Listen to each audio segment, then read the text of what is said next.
بسم اللہ الرحمن الرحیم۔ السلام علیکم ورحمۃ اللہ وبرکاتہ۔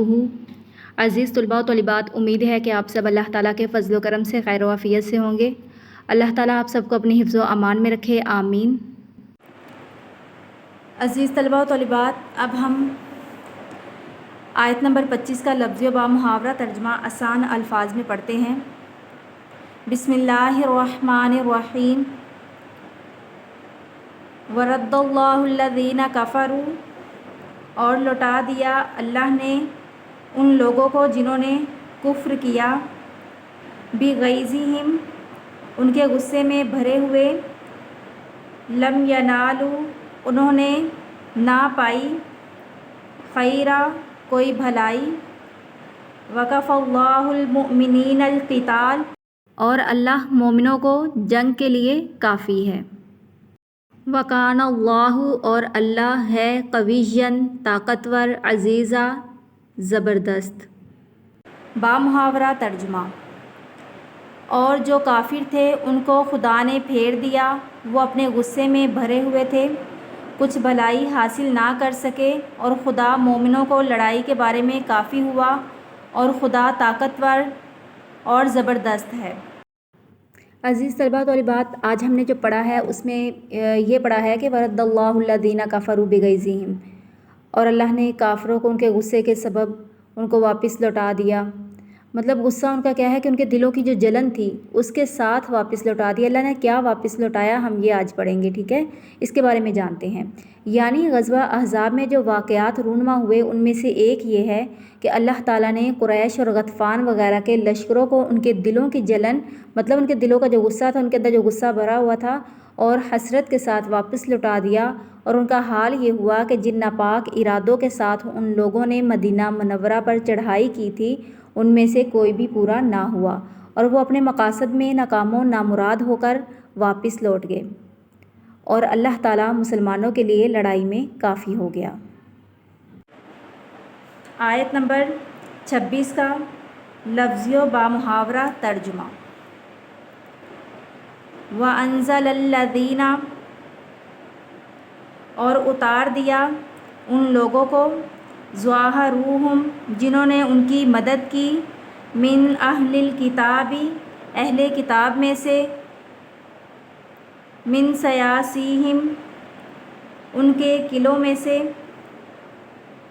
وَقَذَفَ، اور ڈال دیا، فی قلوبہم الرعب، ان کے دلوں میں رعب، فریقاً، ایک گروہ، تقتلون، تم قتل کرتے ہو، وتأسرون، اور تم قید کرتے ہو، فریقا، ایک گروہ۔ بامحاورہ ترجمہ۔ اور اہل کتاب میں سے جنہوں نے ان کی مدد کی تھی ان کو ان کے قلعوں سے اتار دیا اور ان کے دلوں میں دہشت ڈال دی، تو کتنوں کو تم قتل کر دیتے تھے اور کتنوں کو قید کر لیتے تھے۔ عزیز طلباء و طالبات، اس آیت میں جس قبیلہ کا ذکر ہوا ہے وہ ہے قبیلہ بنو قریظہ۔ یہ یہودیوں کا قبیلہ تھا، اور اس نے حضرت صلی اللہ علیہ وآلہ وسلم سے معاہدہ کیا ہوا تھا، لیکن جنگ احزاب کے موقع پر عہد شکنی کر کے، مطلب وعدہ توڑ کر، حملہ آوروں سے ساز باز کی، ان سے صلح کر لی اور ان کا ساتھ دیا ہر طرح سے، اور مسلمانوں کی پشت سے خنجر گھونپنے کا منصوبہ بنایا۔ اس لیے جنگ احزاب سے فارغ ہوتے ہی اللہ تعالیٰ کے حکم سے آپ صلی اللہ علیہ وآلہ وسلم نے ان پر حملہ کیا۔ یہ لوگ اپنے قلعے میں محصور ہو گئے، 1 مہینے تک محاصرہ جاری رہا، اور آخر کار یہ اپنے قبیلے سے اتر آئے اور اس بات پر راضی ہو گئے کہ حضرت سعد بن معاذ رضی اللہ تعالیٰ عنہ ان کے بارے میں جو بھی فیصلہ کریں گے وہ انہیں منظور ہوگا۔ حضرت سعد بن معاذ نے یہ فیصلہ کیا کہ ان کے لڑنے والے مردوں کو قتل کیا جائے اور عورتوں اور نابالغ بچوں کو قیدی بنایا جائے، چنانچہ اسی پر عمل ہوا۔ آیت نمبر 27 کا لفظی و بامحاورہ ترجمہ۔ وَأَوْرَثَكُمْ، اور تمہیں وارث بنا دیا، أَرْضَهُمْ، ان کی زمین، وَدِيَارَهُمْ، اور ان کے گھر، وَأَمْوَالَهُمْ، اور ان کے مال، وَأَرْضًا، اور وہ زمین، لم تطئوها، تم نے وہاں قدم نہیں رکھا، وَكَانَ اللَّهُ، اور اللہ ہے علا پر کلی شیء ہر چیز قدیرہ قدرت رکھنے والا۔ با محاورہ ترجمہ۔